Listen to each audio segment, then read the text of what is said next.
మొత్తము ఆదాయము కంటే మొత్తము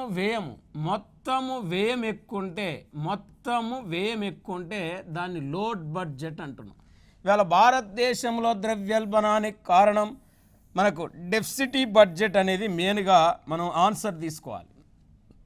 డెఫిసిటీ బడ్జెట్, లోడ్ బడ్జెట్ అనేది ప్రధానంగా ఆన్సర్ తీసుకోవాలి. ఎందుకు లోడ్ బడ్జెట్ ఆన్సర్ చేయాలంటే లోడ్ బడ్జెట్ గురించి మనకు ప్రధానంగా తెలవాలి. మొత్తం ఆదాయం కంటే మొత్తం వ్యయం ఎక్కువ ఉంటే దాన్ని లోడ్ బడ్జెట్ అంటున్నాం.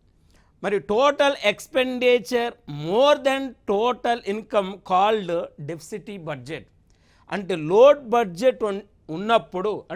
బడ్జెట్ ఉన్నప్పుడు ప్రభుత్వం ఏం చేస్తుందంటే అదనంగా పన్నులు పెంచుతుంది. అదనంగా పన్నులు పెంచినప్పుడు వస్తువులకు ఏమైతే అంటే ధరలు పెరుగుతాయి. ధరలు పెరగటాన్ని ఏమన్నాం? ద్రవ్యోల్బణం. అంటే మెయిన్గా మిగులు బడ్జెట్ ఉన్నప్పుడు, సంతులన బడ్జెట్ ఉన్నప్పుడు ద్రవ్యోల్బణం అనేది ఏర్పడదు. లోడ్ బడ్జెట్ ఉన్నప్పుడు ద్రవ్యోల్బణం అనేది ప్రధానంగా ఏర్పడుతుంది. ఎందుకు లోడ్ బడ్జెట్ ఉన్నప్పుడు ద్రవ్యోల్బణం ఏర్పడుతుంది అనే దాని గురించి మనం ప్రధానంగా అధ్యయనం చేయటం జరిగింది.